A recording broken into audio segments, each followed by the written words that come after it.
So the first round of the Mackenzie ASA Pro-Am series is done and dusted, and Foley, Alabama 2021 gave us some great results, some great shooting, and we're so happy to have on the Competition Archery Media podcast, fresh off of a dominating victory, Cara Kelly. Welcome to the podcast. Cara, good to see you.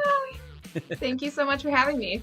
Absolute pleasure. So first thing we're going to talk about is obviously the weekend. How did it go from stem to stern for you?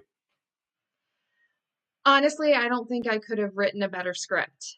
You kind of run through like a tournament in your head before you go. I mean, sometimes I get so engulfed in what's coming that I will actually dream about shooting prior to going. I mean, it's wild. So I really couldn't have wrote the script better. I mean, from the first arrow, I 12 the first arrow of the day.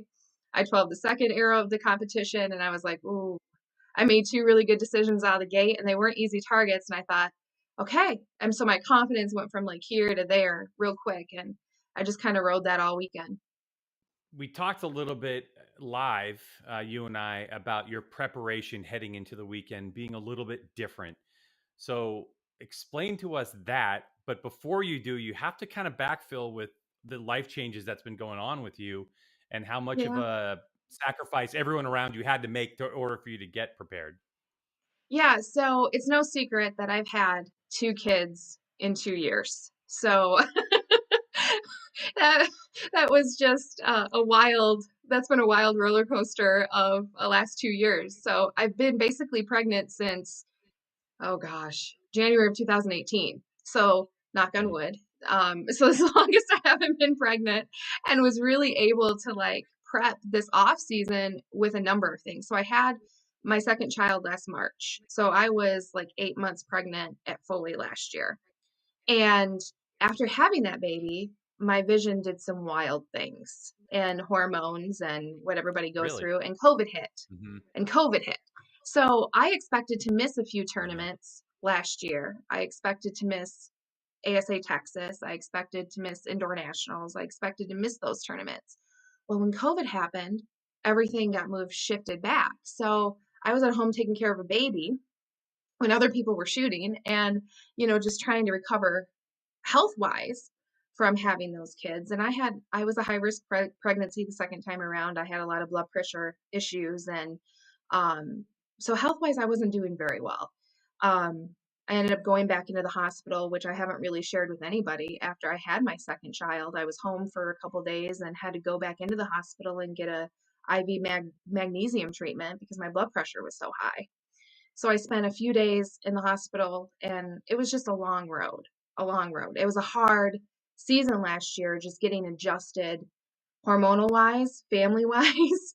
And, I was trying to put in a ton of time shooting and trying to juggle two kids now. And we have a pro shop that we run and manage. So it was a lot. And my vision did a lot of crazy changes. And I finally figured it out at the end of the year and spent a lot of the off season working on all of that. So it was wild, to say the least. So coming and prepping for this tournament, I mean, I spent like all off season really getting ready for ASA. That was my focus, my goal. And that includes the whole family. So my husband working on my equipment. And so we made the decision. We have some friends that live down in the Eufaula area. We made a decision to fly me down early so that I could I had been playing with contacts. I had been playing with glasses. What was I going to run? What was I going to do? My family stepped up. His family stepped up. We got the kids covered. Jason was going to work during the day, watch one of the sons. Family was going to watch the other baby. Like we were just going to juggle things out. And I left Sunday and started looking at targets bright and early, 7 a.m. Monday morning, and worked my butt off Monday, Tuesday, drove to Foley Wednesday. So usually I would fly in Tuesday night, start looking at targets in Foley on Wednesday. But having shot Foley as much as we have, I know the practice range looks nothing like the ranges. Like it doesn't really, I swear, every range you go to in Foley looks completely different. So I wanted to get down somewhere that had some tunnels, had some lanes, had some pine trees that I could actually look at that would kind of resemble what I'd be seeing, and figure out, would I be running contacts or would I be running glasses, and what was going to work the best. And I figured out right away that I was going to be shooting glasses. And that, you know, I'm glad we made the What were decision some of to the get. challenges with contact lenses versus what were some of the challenges with contact lenses versus Yeah. glasses? So I can shoot with my contacts indoors. Like I can see fantastic 20 yards with my contacts on. So I thought, oh yeah, I'll be able to get out and start judging, and I'll be able to shoot with my contacts on. That wasn't the case. The way I judge by shifting my eyes. I don't blink a lot, Oh. if that makes sense. Mm-hmm. So I started judging, and I'm like, ugh, I can't see anything. Like I can't see the definition on the target. I can't see stuff. So by the time I get into my shot, my contacts were so dry that I couldn't even like see my pen, and I was seeing all this funkiness. So I was like, eh. So I think I lasted about 3 targets, and I pulled the suckers out and put my glasses on, and I was like, oh, this is nice. But I would have never known that had I not went down early and really kind of experimented and kind of figured all that out. It would probably put me in a little more of a panic on Wednesday. So I was glad that I had But some time. also let's talk about the mental health portion of it. I mean, you'd been basically with 2 kids, I would imagine, and now all of a sudden you get a little bit of a break from Yeah, that. it was heaven. I'm not gonna lie. It was nice to mentally like decompress from having to worry about the kids and the shop. And luckily, whenever I go to a tournament, my husband turns off, like, he doesn't tell me anything that's going on in the shop. Like I basically have to beg or ask or plead, and but he doesn't tell me. He's like, so he won't tell me anything that's going on with anything shop related until I get home. So it's kind of funny, but it was really nice to just have that time to really focus on archery and relax, so to speak, and kind of get my mind mentally where I needed it to be. Well, let's go back in time. Tell me about how archery started for you. And I know you've been at it for quite a while. And how have you been able to keep your love for archery all these years and your passion for it and your desire to win and drive forward? That's a great question. I started shooting a bow at the age of 3. And I literally started shooting local tournaments at 5, and we went to my first ever big tournament was in 1997, Flatwoods, West Virginia, and it was the IBO Worlds. And I was hooked. And so was my dad. My dad and I grew up shooting with my dad. He'd take me everywhere shooting around the state, and he started taking more of an interest in it. He was an avid bow hunter, and he started taking more of an interest in it as I took more of an interest in it. So as my passion kind of grew for it, it not only became something that I could do, but he could do also. And so I've grown up shooting with him. We've had a blast traveling around the United States shooting 3D tournaments. And ever since 1997, I don't think we've missed an IBO. Like, I mean, it's literally like I have literally gone and traveled to national tournaments since then. So we never looked back. We were hooked. And and literally the rest is history. Like I love shooting so much. I mean, I say this all the time. I'd still shoot my bow if I couldn't hit the broadside of a barn. Like I just love it. I love it. It's my zen. It's my home. It's my, it's what makes me me. So even if I didn't shoot in the pro class and hadn't been blessed with the success that I've been able to have, I'd still shoot because I just love it. It's just a part of who I am. So And you're immersed in it though all the time because of the shop as well, right? I mean, yes, it, it it's archery what's interesting 24/7. is it is archery 24/7. And like I had a conversation on the podcast with Levi Morgan, and we talked about how he started at a young age, but then when he Hmm. got to high school, he actually shot his last tournament IBO Worlds at 14 years old, and he did not pick a bow up again until he graduated from high school, at 18 years old. Yeah. Has there ever been a time when you actually had taken a break from archery, or you've just been plowing straight through ever since? I've been plowing straight through ever since. Shooting I at I 8 months literally pregnant, have a Oh baby, get yeah, right yeah, back on the shooting range. big and pregnant. Yeah, I mean, I've literally never never put it down. I won my first world championship in 1998, um, coincidentally against Levi, and I was taller than him. But it's just funny. It's funny, and um, I've never wanted to put it down. It's just like I said, it's a part of who I am, and it literally drives me. Like it's if I don't go without shooting my bow now, granted, I will take off. And people ask me, what's your off season look like? I'll take off August to pretty much late October, early November. Like I won't pick up a bow other than if I want to go hunting, but I literally will take those few months off to decompress because literally it's archery every day from literally November to August. And now our season's getting expanded out even longer, end of August, early September. So I I need that mental decompress, like, because I'm all in. I've literally done that since like high school. Literally, like since I was shooting like the young adult classes. I've always taken that time off. So it's Because like I'm a nine little too months on, 3 months off. right, Hmm. right. I won't even look at my ball. Well, let's dive a little deeper into archery itself, though, with you, because I'm curious to find out if you have shot other types of bows. I know obviously you compete in compound, but do you have a Mhm. love for anything? Do you shoot a bare bow? Have you shot a recurve? Like, what are the different types of things you've dived into in terms of equipment? Is there any? No, I actually started out with a recurve that was bigger than me. And we have pictures of me with my little Batman shirt on, thumbs up, arrow and bullseye, like bigger bow than me. But that's how I started, was just a recurve bare bow. And then I got a little, I think it was a little micro Jennings back in the day. And my dad had it dipped teal. So I had a cool little bow. And that was my first compound.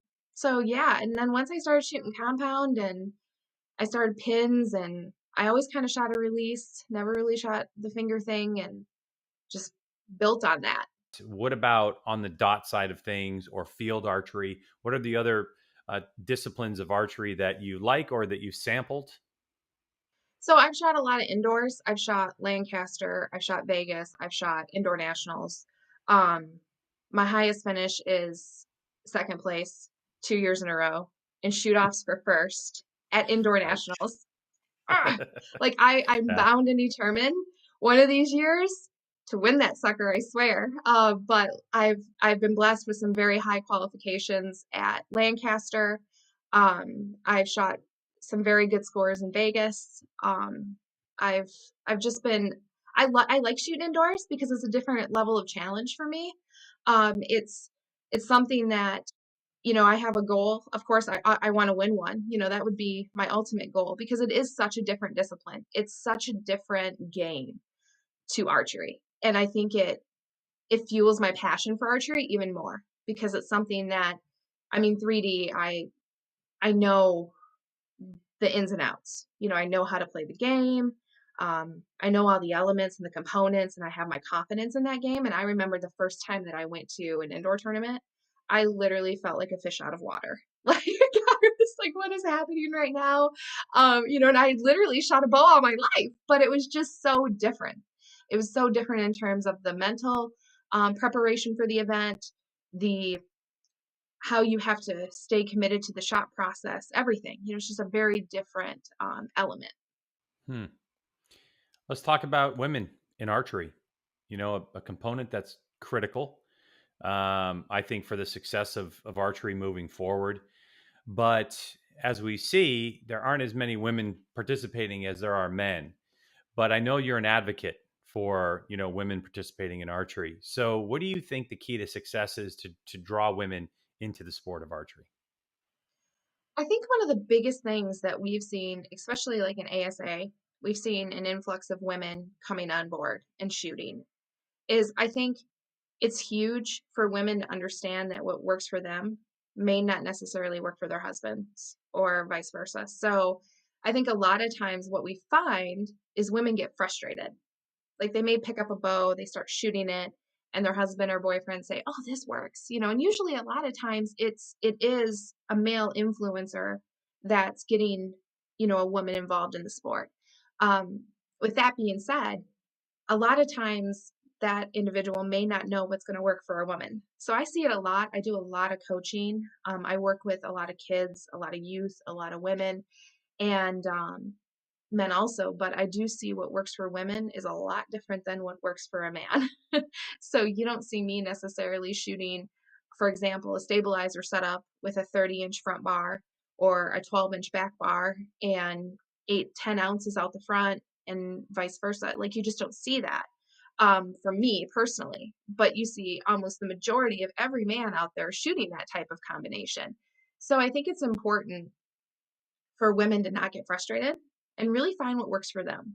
So I try to, especially coaching, I try to really break it down to what are you seeing? What are you doing? How can I help you individually, be successful? So I think I love seeing more and more women get involved. I love seeing families, especially like at the ASA tournaments. There's a lot of families out competing from, their young children, wives, spouses, vice versa. I think it's awesome to see that.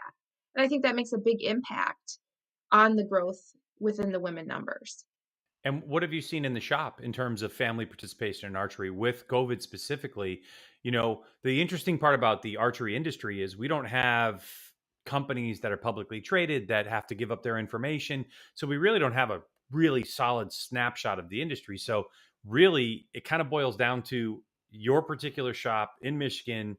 What have you seen, especially over the last 12 months?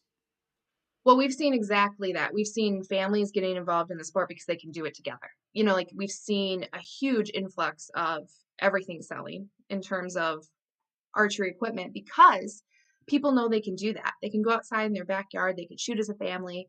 We were one of the top mission dealer sellers again this past year in 2020, and that's because that's an adjustable bow that anybody can really shoot. Whether it be a young child, 4 or 5 years old, to a grown adult with a 30-inch draw. So it's just we were, and I know many shops across the country we were blown away by the number of bow sales and people getting involved in the sport. And, I know we saw, like, even as a class, like as a women's pro class, I think we were more affected by COVID this past year just because the majority of our class works. They are people that are active, have families. A lot of the male pros, yes, the majority do work also, but a lot of them make a living doing it. So when an archery tournament goes, they can go. So I think we saw more of a struggle of that with people not being able to having to quarantine for 14 days, going back home and not being able to afford to do that. So I think that I think the women's classes as a whole saw an issue in 2020 due to the COVID and the pandemic. Um, but I know we sold a lot of bows last year to people that wanted to get involved and into the sport because it was something they could do. So it's just interesting how that all works out. Speaking of the ASA women's class, with women's pro, there's been chatter over the last couple of years about kind of making it available for more women to come shoot because if you really look at it, you have two jobs, don't you? One of your jobs is judging distance, and then the second job is obviously shot execution. So, when you look at the change ASA made this year, creating a women's known 50 class, right?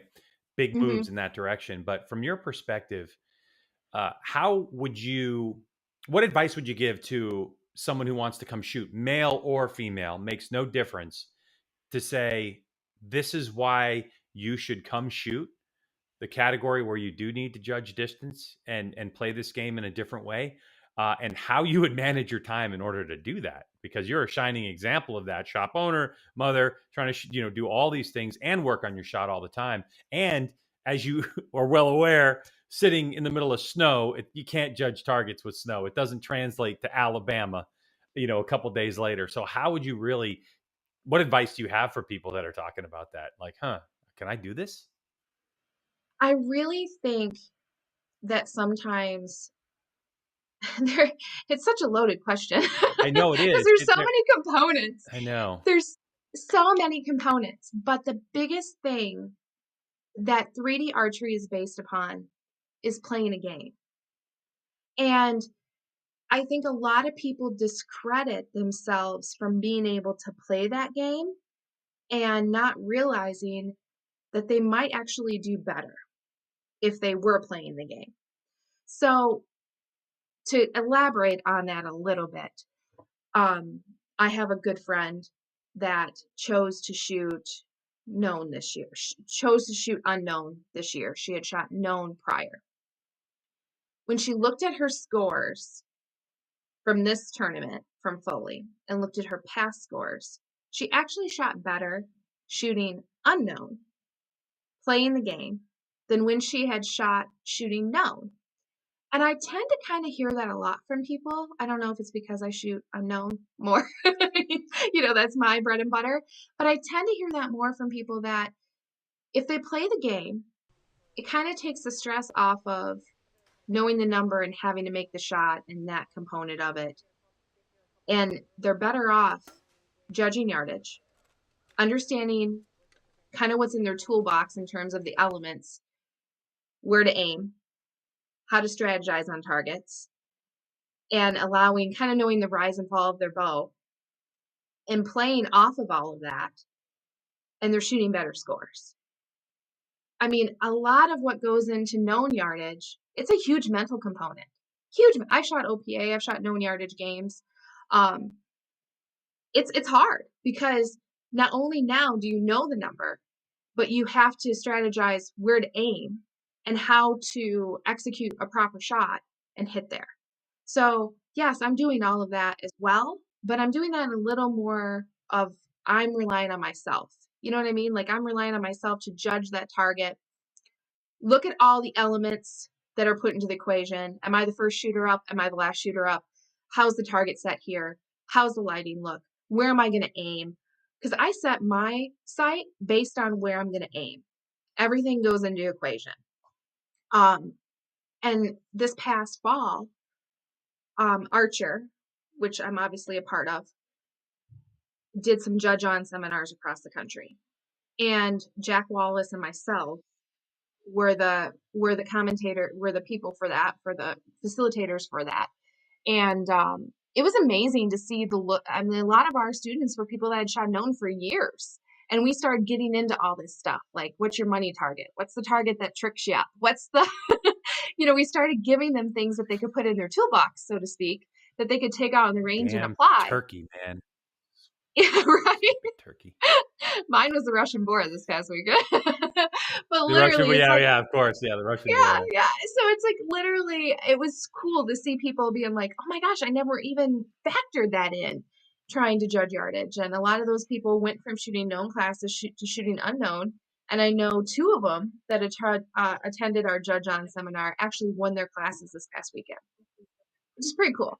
Pretty cool. What I find too, and I'm not sure if you'd agree with this, but what I find is that Tim Gillingham's a really good example. When I've shot shoulder to shoulder with him at USA Archery, 50-meter type stuff. And the one thing I noticed about Tim was that when it was windy, I mean, he could absolutely just drill the center. There are times when it's calm, it's 50-meter, as you know, you're standing there, you just deliver an arrow after arrow, and your brain gets in the way. And he would have flinches, he would have, something crazy go on. And so we started the conversation a couple of years ago about occupying the mind. And the one thing that I've kind of determined through speaking with archers like you and with Levi and a bunch of other people in the ASA game is there are so many things to do to occupy your brain when you are playing the unknown game, because not only is it the judging of the distance, it's the where's my competition, not only shot execution, but once you get back to full draw, is it not safe to say that you have got to calm the little voice in your head and say, whatever, no, the number that I judged a moment ago is the number I'm going to shoot. Correct. I'm not going to aim off, or, do I need to add a yard? Do I need to take a yard off? So do you think that it's fair to say that the game has so many elements, it's nicely complicated, that it doesn't allow oftentimes for the really cruddy stuff to creep into your brain and allow you to miss a shot? Was that fair to say? Yes and no. Yes and no. I Okay. do. I agree absolutely with what you're saying. I think that it keeps us occupied, and especially brains like Tim need that. Oh, he You know, needs it. yeah, they need that. So Yeah. it's just it's interesting though, because for me, I always say don't think, just shoot. Because I will almost overanalyze too much and overthink the scenario. And then you're basically just shooting yourself in the foot. Like, you're basically taking all the hard work that you've put into that event and shot it out the window. So there's kind of a fine line. There's a shot sequence that you have to have no matter what game you're playing, whether you're playing indoor or you're playing 3D. You have to have that shot sequence. And the minute that you ride off that and you start over analyzing what's happening and thinking about your performance, thinking about winning, thinking about shooting that 12, um, you've just you've just eliminated, you're competing against yourself at that point. And you should be your own greatest fan. Like, you should literally lift yourself up in competition. So I really, really try to focus on positives. And like, I called my husband this past weekend and told him something, and he was like, okay, well, you're done talking about it. It's over. It's done. Move on. Let's talk about all the good things that happened. And I was like, ooh, yeah, let's, so I think it's important to have people in your corner that are thinking the same way that you are. And confidence is huge in this game. I have said it for years. Like, if you don't believe in yourself and you don't have confidence, forget it. I mean, forget it. But I often hear, like, you'll go around a tournament village and you'll hear people talking, and they don't talk about their good shots that they made, right? Because that'd be boasting or bragging, or they talk. You hear, like, even me. I'm like, yeah, I find that Russian more. You know what I mean? Like, you don't hear us talking about the positives. You hear us talking about the negative aspects of it, and I wish I could hear more of the positive. Like, man, I drilled that coyote, or I killed that wolverine today. And it's just, I think we as a tendency, it's our human nature to discredit ourselves and kind of bring ourselves down. And so my biggest thing when I'm shooting is don't think, just shoot. And a lot of times I won't even like pay attention to what anybody else is doing around me. I'm in my zone, I'm in my game, I'm in my focus zone. And the only person that I can control is me. So I've got to stay in that right frame of mind. Well, with that in mind, looking forward to the rest of the season, then, what is your mental approach when you look at the calendar? You mentioned it a little while ago that one of the rounds has been moved to August. And for a lot of people, they're normally Hmm. shooting or getting prepared for hunting season or doing something else. So, what's your focus then moving forward? Do you think about the overall picture ever about shooter of the year? Are you thinking tournament to tournament? Is it really micro? Are you really thinking about the next event we're going to and saying, I know what this terrain's like. I'm trying to find terrain like that. And what's the range of what you're thinking about? So I always focus on the next event, and I always focus on one target at a time. So I've obviously been in the shooter of the year race a few times in my career. And I literally never, ever look at the point spread or what's happening until right before the last event. And then I kind of get an idea, and I will look at it about 2 to 3 weeks before. Like, usually right after we come off of like our fifth event and we've got one more left, I will go look at the spread, because I'm just curious. And then I mentally can wrap my head around that for the next 3 weeks and get prepared to be able to handle the stress that's going to come with that, if that makes sense. So I'm a very firm, I'm a very firm believer in one thing at a time, one event at a time. Um, if I sat here and tried to prep mentally for every event to come, whew, like I couldn't even try to break that up. So right now, my focus, I haven't touched my bow since I got home. I will probably unpack it today, but I usually take a couple days off when I come home from an event. One, because I'm getting the family back together. And two, you know, I have to mentally take a little bit of a break. And then about Wednesday is when I will get going. like start focusing on the next event and mentally prepping for that event. I think people put too much into arrow count. Oh, I have to shoot 50 arrows today. I have to get 100 arrows in today. I think, and I did this especially over the last month getting ready for Foley. I did a lot of mental prep. I did a lot of, what are you going to do when this situation arises, or how are you going to handle this? And I think that's huge. I think a lot of people don't stop to think about that, or think about that as being part of what they need to prepare for. But if you don't, it makes it a lot harder when it does happen. So I spend a lot of time, especially in this time of year when I've got snow outside and I can't get outside and shoot, you know, a 20 target course. I can't. I can go and shoot indoors, 20 yards spot, but I can't go outside and shoot 3D, which is my wheelhouse, what I want to be doing and what I want to be practicing for. I can't do that right now. So to me, it's just as important to work on my mental side of things as it is my shot. So I do a lot of blank bailing this time of year. I do a lot of like downstairs 10-yard shooting, and I do a lot of indoor, and I do a lot of mental prep.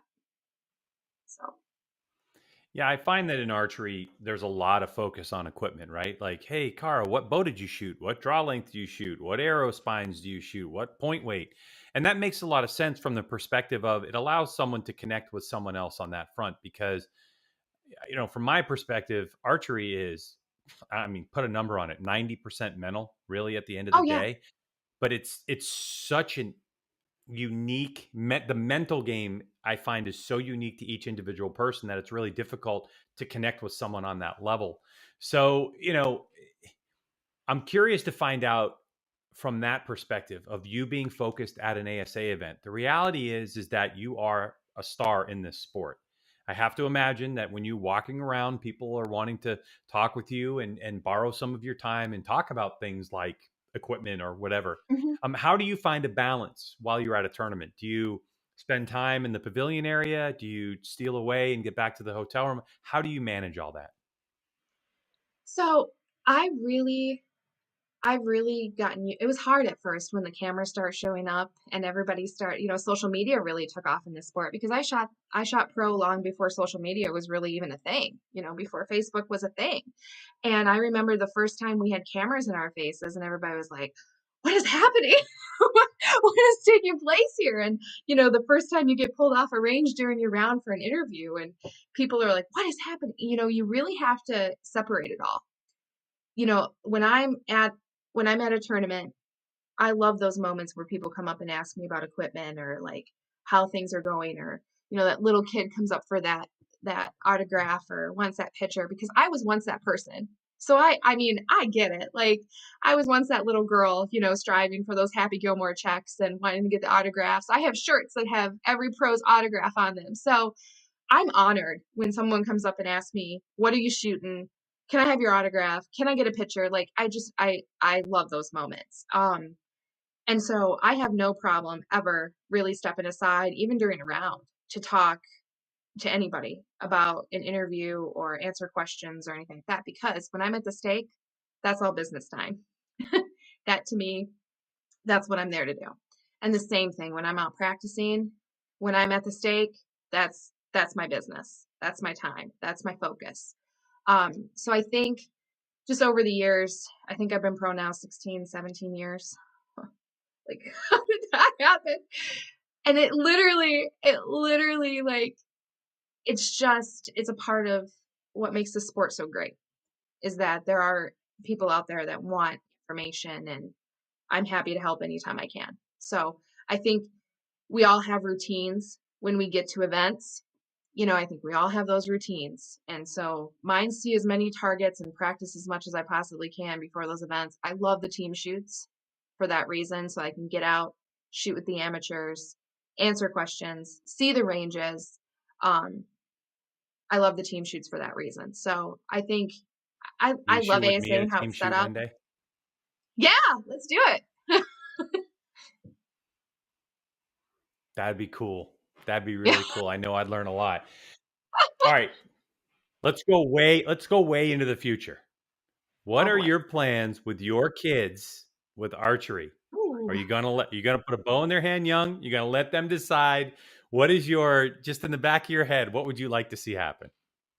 Well, my 2-year-old already has a mini Genesis, Of course. and he does.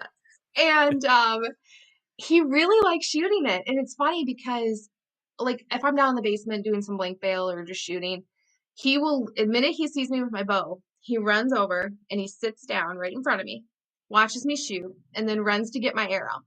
And then I'll do that a couple times, and then he'll grab his bow and he'll want to shoot a couple. But I think the biggest thing, the biggest thing for me is that I don't want to make my kids shoot. I don't want them to feel like they have to. Um, I want them to love it like I love it. And I want them to do it because they enjoy it. I don't want them to feel like, oh, I have to shoot because my mom shoots or my dad shoots, or I don't want them to feel like they have to hunt and they have to fish and that they have to love it. But obviously, it's a big part of my husband and I's lifestyle. And hopefully they do love it. And hopefully they do take an interest in it. And hopefully I can help them along the way. And like my dad helped me. So hopefully they'll love it and enjoy it. But whatever sport they take up, I'm going to be probably that crazy mom on the sideline. So Oh they should be yeah. prepared. If you have time, I mean, that's the whole Oh, I'll have situation. time. The Don't worry. balance once they get older, it's like, are you trying to accomplish everything you can in archery right now with maybe looking at, hey, if one of my kids gets involved in a travel sport and I might have to miss a few, or I mean, it seems to me like your husband is the dream husband right now in terms of support and all that stuff. So I'm sure there's a balance. Even with Levi, we were talking about all his projects, and his 8-year-old is in travel baseball, and so they're Mm-hmm. having to go around and do that too. And I guess for all parents, they find a way, but the question is maintaining, that level of Right. competition for you. So it's going to be exciting to see over the next couple of years and see how it transforms. But taking us back to right now, obviously coming off of Foley, you had a great result. But let's look at the people who you keep an eye on. I know you kind of run your own program, but I would imagine that there's a few of your competitors that you've been up against for many, many years that you keep an eye on and keep tabs on in terms of how they're performing. So, how do you see the season shaping up with just this one small sample size, Foley? I think it's going to be a great year. I think we have proved over a lot of years that anything can happen. I Yeah. mean, and I think we motivate each other. I think we have a very dynamic group of women that shoot in the women's pro class. They're all very good. And I don't think there's and any given weekend anybody could turn it up and just smoke out everybody. And it's anybody's game really. And I think it's we motivate each other. I think social media is also a good driver of that. I think when we see each other shooting or competing or we're out there, I'm like, ooh, I better go pick up that bow. I think it motivates you. I think I mean, I know when I see someone out there shooting, I'm like, ooh, time to go. So it just fuels the fire, I think. And honestly, I mean, I've lost shooter of the year races by a point. I've won shooter of the year races by a point. I think it honestly, it's anything can happen. Anything can happen. So it's just incredibly important to just be ready. Control what you can control, stay focused on your game, and see how it all unfolds. And finally, let's talk about your fitness because you and I had a conversation earlier over the weekend that you had been really eating and running, and you've dropped 27 pounds of being pregnant for 2 years naturally would happen. So how does fitness, your fitness specifically, play into your plan as being a champion archer? So I had actually, before I got pregnant with Cade, I was in the best shape of my life, literally. Like I had worked out with a personal trainer.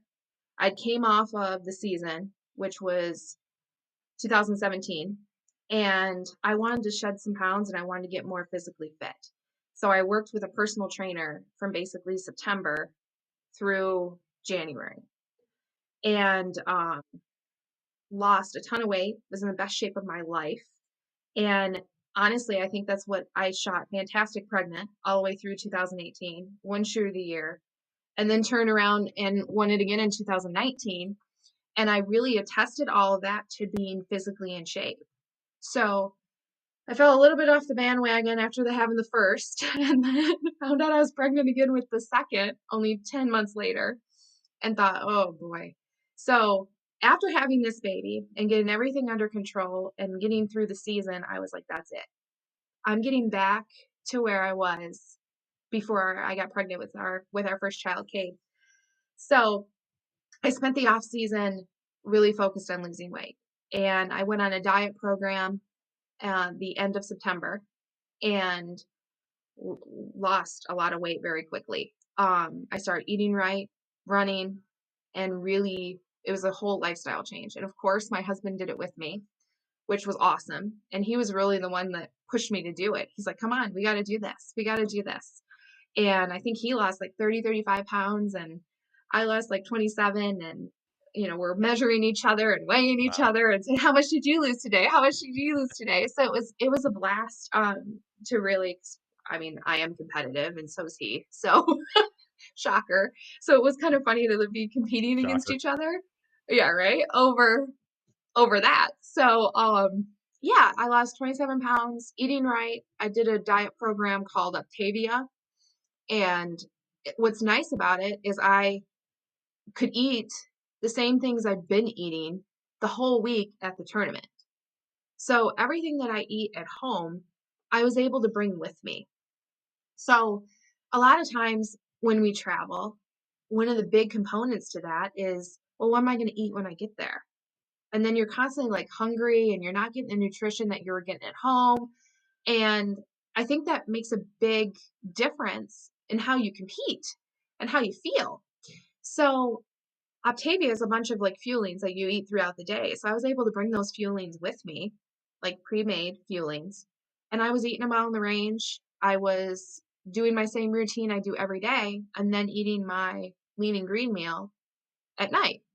And a lot of times when I'm at tournaments, I eat breakfast and then I eat dinner anyway. So I was able to basically do, because I'm busy all day. Like usually don't get lunch. I mean, I'm going, I'm going, or when I get off the range, I'm going to practice, or I'm going out to meet with someone or do something, or so I'm constantly going when I'm at an event. So this past weekend was super nice to just be able to know I've got food. I wasn't hungry all weekend.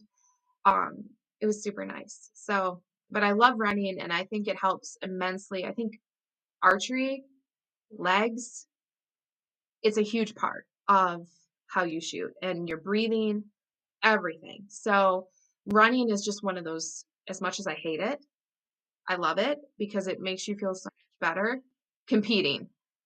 I don't think anybody loves running, but it does make a big difference competing. So, where can we find out more information about you, following you on social media? What's your stuff? So, Cara Archery, so it's CAR, like Car Archery, is my Instagram handle. And then I also have Facebook, a personal Facebook page, as well as a athlete page. So, Cara Kelly Archer On is my athlete page. And yeah, that's where you can find me. And where are we going to be able to see you shoot? Obviously, we know the ASAs this year, but anything else on the books? I will be shooting IBOs, and I am trying to make the decision on indoor and how that's all going to look. So, obviously, I'm a very 3D focused individual, and I have a family to consider that I come home to. So, I'm really trying to like pick and choose the events that I travel to keep my little ones safe. And yeah, so I don't know what my indoor season's going to look like. I think all of us have kind of been like, wow, what's going on with indoors anyway? So I know we've got indoor nationals here in a few weeks, and I know we have Vegas coming up in April. So I'm just trying to make some decisions there. So we'll see how that all kind of plays out. So, but 3D events, you will see me at. That's perfect. So, any feedback from anybody about the coverage on the Sportsman's Channel? Have you heard from people maybe that in hunting that caught it, or anything? The as archery starts to grow a little bit in terms of exposure that way. Yeah, I've heard some positive feedback already. I've heard not only a lot of my family that would not have tuned into Facebook were able to watch it. So that was super cool. But yeah, I've heard a lot of really good feedback just from people coming into the store. My husband's told me some people have watched it that, are just avid customers of ours that, again, wouldn't have normally have watched it. So I Mhm. really hope that it sheds some light on 3D archery as a whole, and that as a hunter, you can come out and you can join the sport, you can have fun shooting your bow. You don't have to have, all the fancy bells and whistles. You literally can come out and hunt, and, if you're an avid hunter, you can come out and shoot the hunter class and have a great time doing that. So, yeah, I think it was huge. Yeah, it's great. Yeah, and what people don't realize too, there's even a bare bow class. You can bring a bare bow out and shoot 3D archery and ASA. It's great. All right, Cara, Yeah. thank you so much for taking the time to join us here on the Competition Archery Media podcast. We appreciate it. Thanks for all the insight.